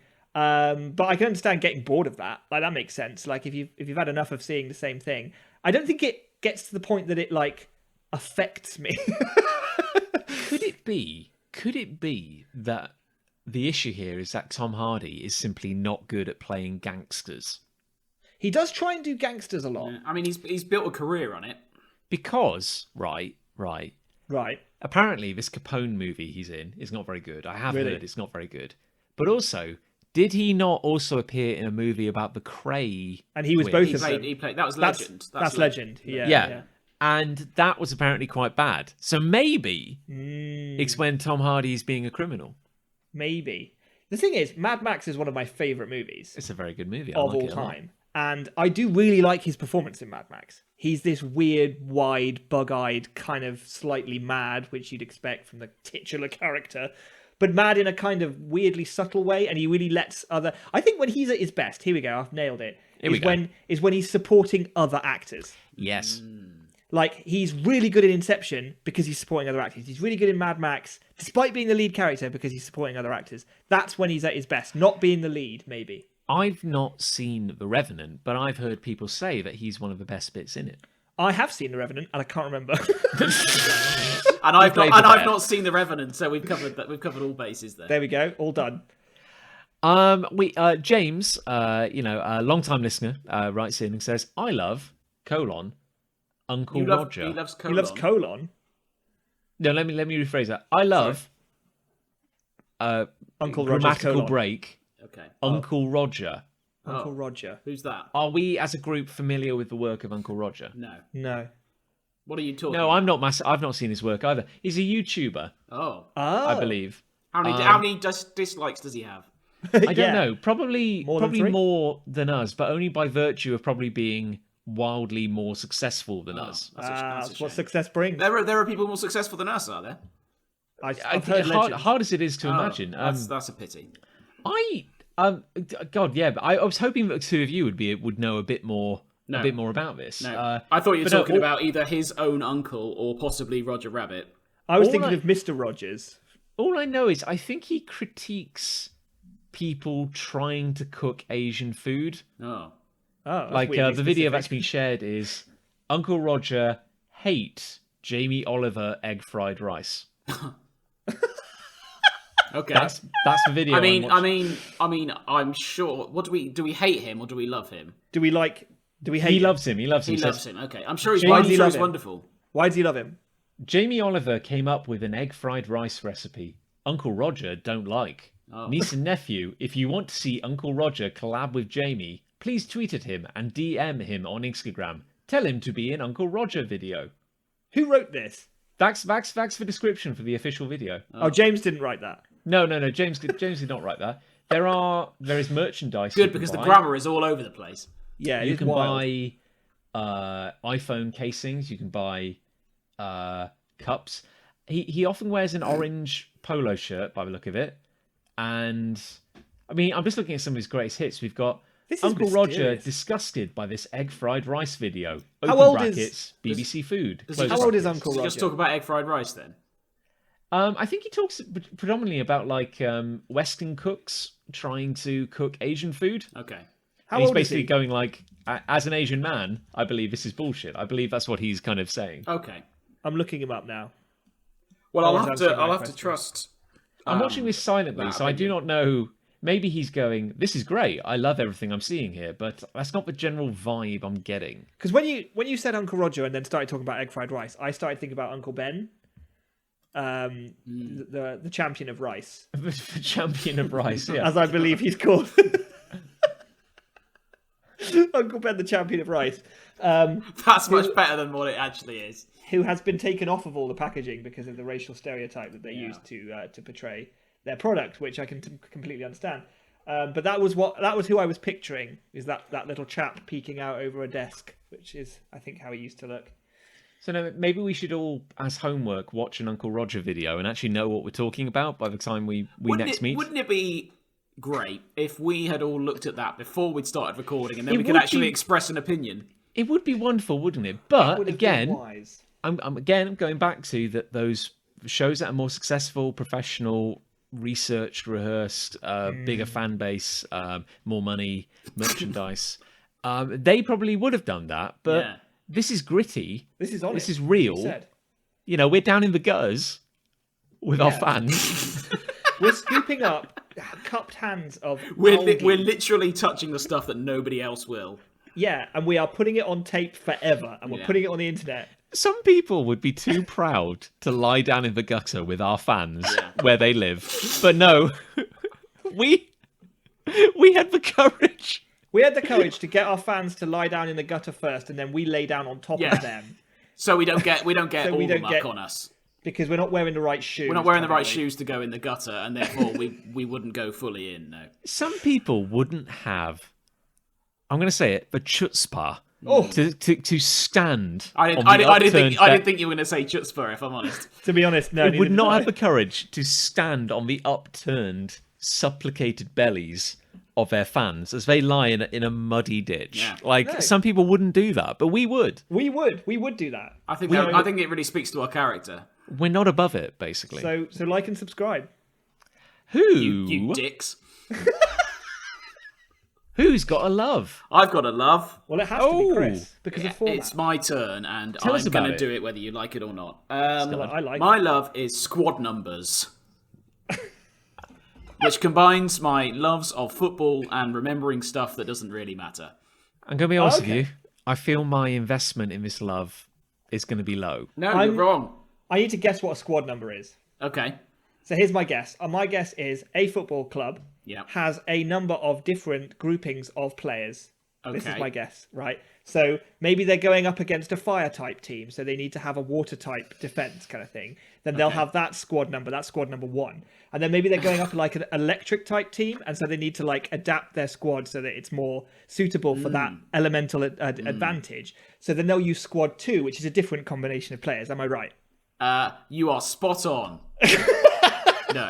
Shit. Every player has a squad number, and I used to be quite well known locally for knowing every single one.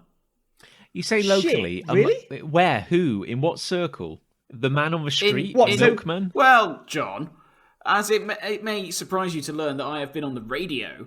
You have the actually. years before this podcast, and one of my radio shows involved people phoning up to quiz me on squad numbers, and I got all of them right. So, my God, okay. stick that up your ass. This is literally just the number on a player's shirt. Correct. I'm gonna test you. I'm gonna test you. Well, I don't know Here we them go. all now, Well, here's a question for you. but you can test me. I might know some. Okay. Chris Ray. Sorry, Nicholas. I have to get this straight first. Sorry, it's fine. Before you quiz him. Chris Ray.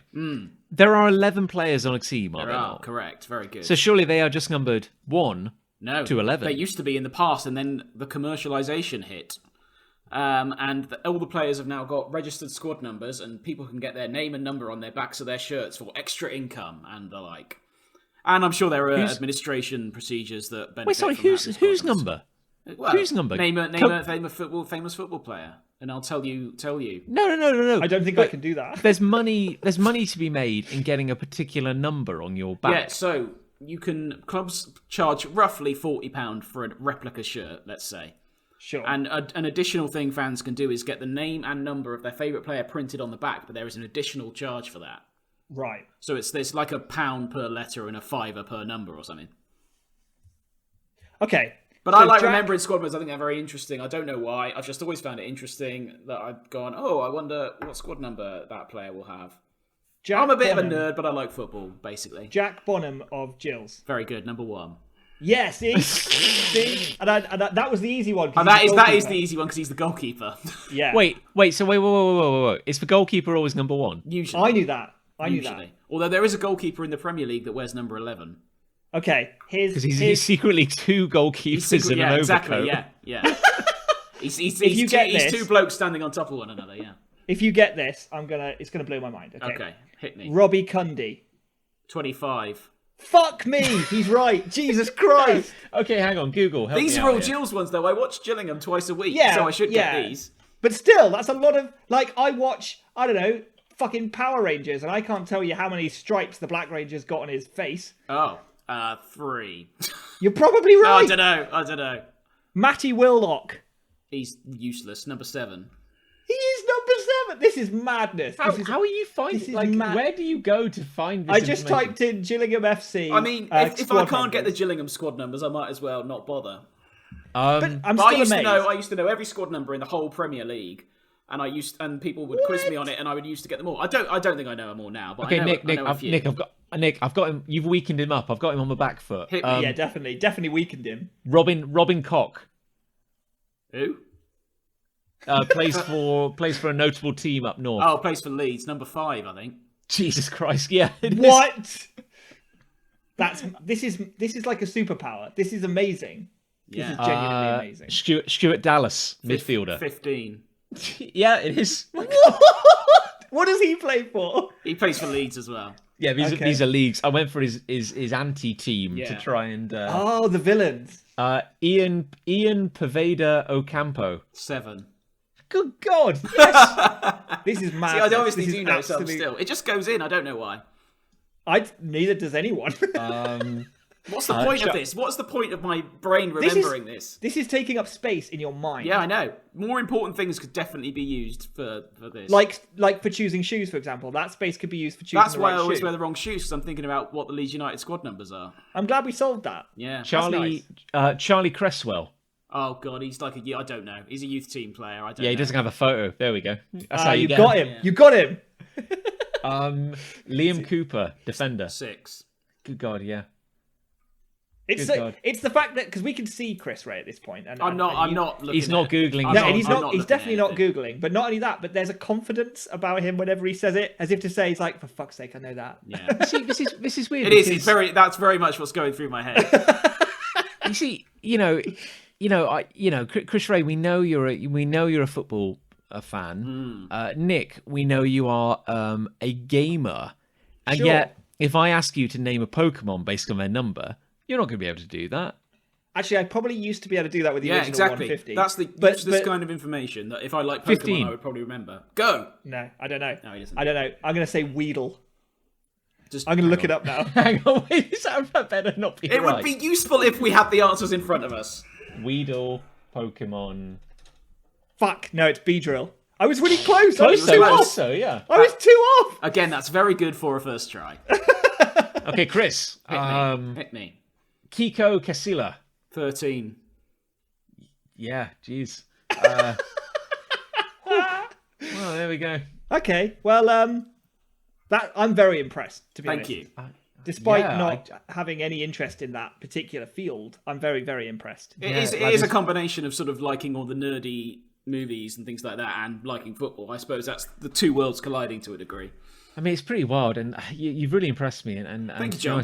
There's really not much need to continue this segment. But Adam Forshaw, number 4. Fuck.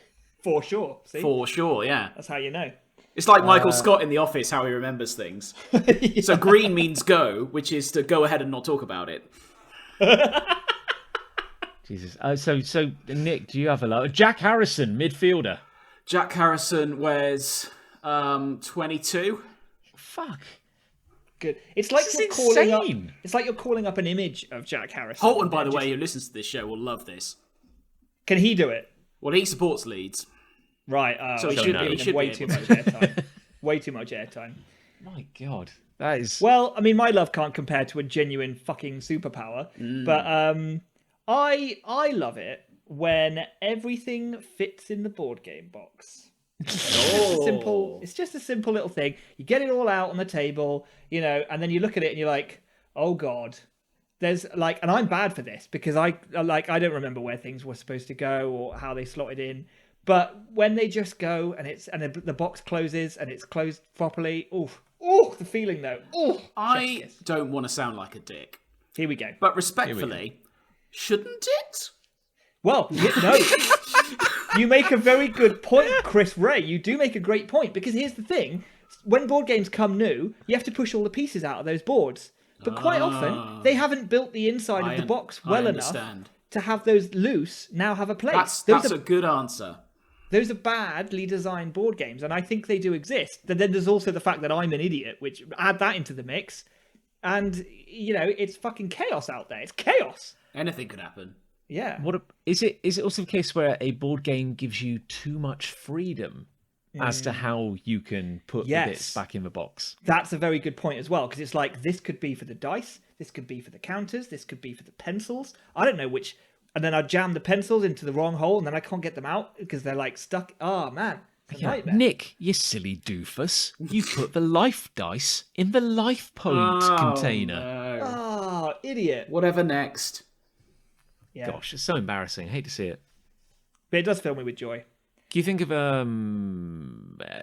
has there been an encounter in your recent life which is giving you this joy? Yes, I recently supported on Kickstarter and received recently. It took about a year to come. The Scott Pilgrim board game, which is really really cool. It's like a sort of it's like all the characters from Scott Pilgrim are all in little hand painted miniatures, and it's like a battling game where you play either the good guys like Scott and his friends, or the evil X's who he has to take on and defeat in a kind of like miniature combat with superpowers and all sorts of combo attacks and stuff.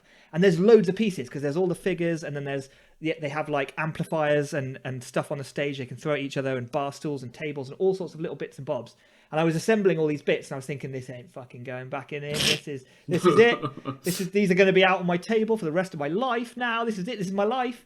They all went back in. They all went back in, and I assembled them. These are things that I'd had to. They were flat, and I put them together and made little tables and chairs and boxes and all sorts of things. Someone's thought about that, haven't they? Someone thought about it exactly, and then I closed the lid. It's like schlonk like that, and I was like, ooh.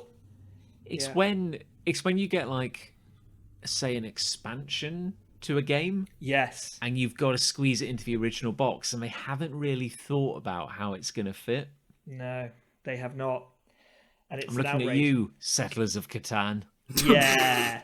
Yeah. They're probably listening, to be fair. Well, we played a board game the other week, and we thought we'd emptied the box entirely, and then there was a game thing that was like, and now reach under and get the secret bit from the bottom of your box, and we were like, what? That was amazing. Whoa, what? It was like under the tray, wasn't it? I know, and it was like a whole condom full of cocaine. It was incredible. And it made the game so much better. Yeah, someone just taped it under there. It was magical. Yeah. It didn't actually say in the game to ingest it all at that moment, but with the spirit of the game seemed to suggest it. It certainly did improve the game. Yeah, it was just like there was a spoon, this little bag of white powder, and a kind of syringe. It was just really intriguing. Yeah, a real mystery. Yeah, it's a great night though, I think. I can't really recall. It was all just such a blur. My love is it's going to be a quick one because I'm actually a little ashamed of it. Okay, this is interesting. Here we go. This is almost like a hi, my name's John, and I think I like fail videos. I love fail videos. I kind of, after my traumatic experience the other week, where I was half cut and angry, and I'm like, well, I'm not relaxed at all. I completed that game. I need to watch something, and I don't want to think. I may have ended up watching some. I like fail videos. I think they're funny, as long as the person doesn't get properly hurt. Yeah, that's the line for me. And presumably, because the video's been sent in, they weren't. Although I can't validate that. Can't know for sure, but like there's a lot of them out there that are deliberately like skate fails, for example, where people are falling over in skate parks and stuff. Yeah, I find those a bit difficult because they are funny because people falling over is very funny. I'm kind of aware that I was watching it going like, I think I'm a bad person for watching these, but right now this is exactly what I need. Because I think, Nick, about a couple of years ago now, you turned me on to this amazing kind of like win channel. See, this is what I like. Like wins were a direct reaction to fails. Yeah. I think it was like seeing people do something incredible and pull it off. And they really are so like much wins. better. There's this amazing channel, and they do like a monthly kind of, and they're really well edited together. But like, they're really good. A monthly compilation of just people doing incredible things, and it is so much better than a fail video. I'm not proud to say that I watched like half an hour worth of fail videos, but I think that's where I was at that point in history. I think liking fail videos is like when on a show called Hate wins. I think it's the same thing. Yeah. But I have discovered that apparently if you own a CCTV camera outside your house, it is not a matter of if, but a matter of when. Someone will do something. Yeah, but also, why is it that apparently people will just park their... Like, every video, 90% of those videos are derp. Oh, I'm driving home. Oh, got out of the car. Don't need to put the handbrake on. It'll be fine. Yeah. A second later, that car is just gone. Yeah. Forever. Why is it that 90% of videos? Yeah, or you get the great like CCTV out the front of your house, and it's just a kid on his bike, and he just stacks it right in front of the house, and it's just there's no reason why it's there. It's just bam, he's on the ground. It's hilarious. Those are great as well. Because somebody had to look back through presumably like 8 hours of footage where nothing happened to find the kid falling on their face. Every week you must scrub through all the footage of that week to see if you've got any gold in there, because you could get 250 quid. Yeah, that's exactly it. I feel like I would almost want a god-awful calamity to befall someone outside my house just so I could cash in. I mean, that's why you wax that pavement every day. Oh, you got it. I am actually, Ali and I have actually discussed about getting a camera for the front of our house. Because there's been some reports of some pests. Of camera theft. People stealing cameras. Look, and this is the exact moment they take it. Look, there it goes. Gone forever. But yeah, I think this is a great opportunity to potentially try and find some of that gold. But you say that, but it is now only a countdown to the point where it will be like you in your dressing gown early morning, and you're like, oh, I'll just take this out to the bin. And that's going to end with you with your head in a flower pot and your arse in the air. If you could do it on purpose but make it look convincing, that would still do the job. That's true, yeah, but it might damage my my hard-soled slippers, which I don't want to do. You don't want to damage your slippers because that is a minefield. Yeah, but that is. I want them to last. It's kind of right what you're saying, like that. It's definitely like the definition of a guilty pleasure, and I don't like seeing people get hurt. That's not fun. I kind of do get a little bit of Schadenfreude when I go like, yes. When somebody doesn't put the handbrake on, I'm like, well, that's just silly. You deserve that. But occasionally you get moments of, I don't know if it's a fail or a win. It's more just like weird shit caught on CCTV. Like there was an amazing one where it was really grainy footage, and a guy was clearly like robbing a department store or something. It was like late at night, and he'd broken in. And what's happening is like the police have arrived, and it's in America, and they've got guns, and they're like clearly searching the building. So he bursts into this dark room. It's all dark and grey and grainy, and you see him go like, where? Oh, looking left, looking right. Tries the door. Oh, can't get through there. Tries another room. Oh, that's a dead end. And you can clearly someone's coming, and he just runs into a corner in this nearly like dark room, and picks up a jumper on a hanger. And just holds it in front of his face. And he's just standing in the corner with like this sweater just kind of like hanging in front of his face. And the SWAT team kind of comes into the room with they've got torches on their heads, and they're like sweeping every corner, looking around. They walk out of the room, walk back in a second later, and then go, and shut the door behind him and leave. And he's literally just standing in the corner. This is not a fail. That's a hero. That's kind of a win. Maybe it's a fail on part of the SWAT team. Maybe so. Both, yeah. But that's the moment where you go like, okay, God, thank you. Well, that's a sign. Pure luck, isn't it? Pure love. No, That is that's powerful. when you quit while you're ahead. That's when you go, I'm hanging up my burgling gloves, Yeah. and I'm going to put on my doctor gloves. Did he I'm take gonna the go jumper heal. with him, or did he put it back? You know, I don't know. It didn't really That's his continue the lucky- narrative. I think I would keep that jumper. It was a lucky jumper. Yeah, that's his lucky jumper, yeah. Yeah, I would never not wear that jumper. Particularly when SWAT teams are around. Oh my god! But yeah, that's my love. I'm genuinely not that proud of it, but No, there we go. I enjoy watching them. I don't seek them out, but if they're on the feed, then I'll watch them. So there we go. There we go. Difficult time, gentlemen. What won this week? Was it hate or was it love? Oh, I'm going to go with love because of Chris's superpower. okay. I'm gonna give Chris Ray the power this week. I'm gonna go with hate.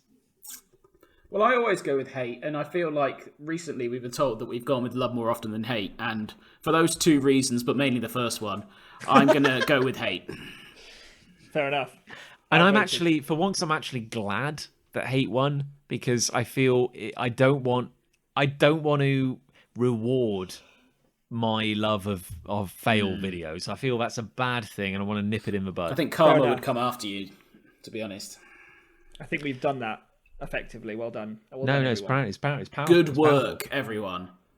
So I guess we should probably just because it bears repeating, a massive thank you to Harry for Yes. amazing Deep Blue Ink, amazing work on the animation. Please go find them on YouTube. Send them some love. It's just astonishing work. He's done loads of other animations for like other less significant podcasts than ours, Yes. obviously. But you know. Oh yeah, no, I feel his channel really, really kind of skyrocketed when Yeah. a show called Hate kind When of we came on board. Bear in mind that but compared to all the other videos on his channel, we get far fewer viewers and are therefore far superior. Yeah. it's And really because- like a quality, not a quantity kind of Yeah. thing. I feel. Because we've got fewer viewers, we've got fewer dislikes. So Yeah. It's wonderful, yeah. That's And how I the feel- algorithm works. It's not my fault. I feel like generally when you're comparing viewing figures, our numbers are generally higher. We just have fewer zeros behind them That's than it. those other channels, which is I know And we all nobody know- wants zeros, do they? zeros mean nothing. So zeros literally. are invisible. I'm not a mathematician, but it's just not really a thing.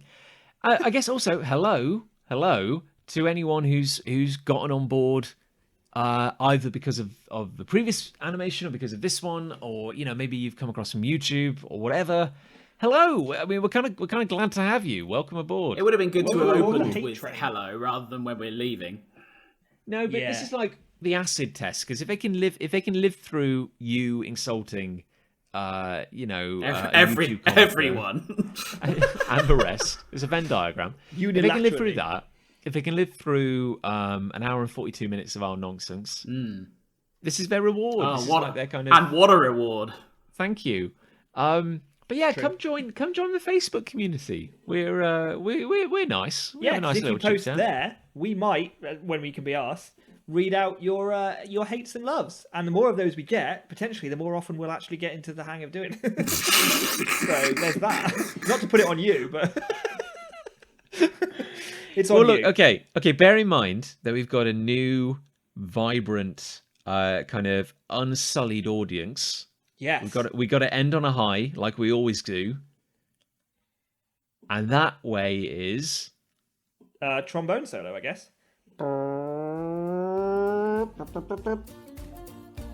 that's pretty weak. I'm not gonna lie.